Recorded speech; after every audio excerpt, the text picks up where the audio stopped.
أعوذ بالله من الشيطان الرجيم. بسم الله الرحمن الرحيم.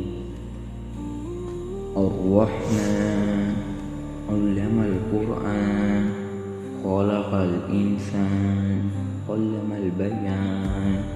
الشمس والقمر بحسبان والنجم والشجر يسجدان والسماء رفعها ووضع الميزان ألا تطغوا في الميزان وأقيموا الوزن بالقسط ولا تخسروا والأرض ووضعها للأنعام فيها فاكهة والنخل ذات الأكمام والحب ذو العصف والريحان. فبأي آلاء ربكما تكذبان؟ خلق الإنسان من صلصال كالفخار وخلق الجان من المارج من النار. فبأي آلاء ربكما تكذبان؟ رب مشرقين ورب مغربين. فبأي آلاء ربكما تكذبان؟ مرج البحرين يلتقيان بينهما برزخ لا يبغيان. فبأي آلاء ربكما تكذبان؟ يخرج منهما اللؤلؤ والمرجان. فبأي آلاء ربكما تكذبان؟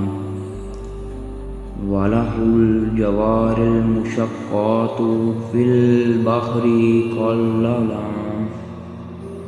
فبأي آلاء ربكما تكذبان؟ كل من عليها فان ويبقى وجه ربك ذو الجلال والإكرام. فبأي آلاء ربكما تكذبان؟ يسأله من في السماوات والأرض كل يوم هو في شأن. فبأي آلاء ربكما تكذبان؟ سنفرغ لكم أيها الثقلين. فبأي آلاء ربكما تكذبان؟ يا معشر الجن والإنس إن استطعتم أن تنفذوا من أقطار السماوات والأرض فانفذوا لا تنفذون إلا بسلطان. فبأي آلاء ربكما تكذبان؟ يرسل عليكما شواظ من النار ونحاس فلا تنتصران. فبأي آلاء ربكما تكذبان؟ وإذا انشقت السماء فكانت ضجاجا كالدهان. فبأي آلاء ربكما تكذبان؟ ويومئذ لا يسأل عن ذنبه إنس ولا جان. فبأي آلاء ربكما تكذبان؟ يعرف المجرمون بسمعهم ويؤخذ بالنواصي والأقدام. فبأي آلاء ربكما تكذبان؟ هذه جهنم التي يكذب بهذا المجرمون يطوفون بينهما وبين حميم آنٍ. فبأي آلاء ربكما تكذبان؟ ولمن خاف مقام ربي جنات. فبأي آلاء ربكما تكذبان؟ ذات أفنان فبأي آلاء ربكما تكذبان؟ فيهما عينان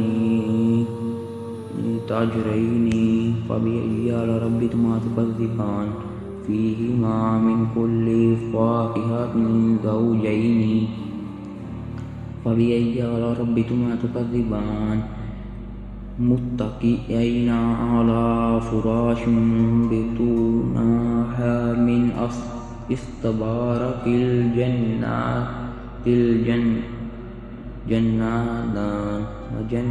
جنات دان فبأي آلاء ربكما تكذبان فيهن قاصرات الطرف لم يطمثهن إنس قبلهم ولا جان فبأي آلاء ربكما تكذبان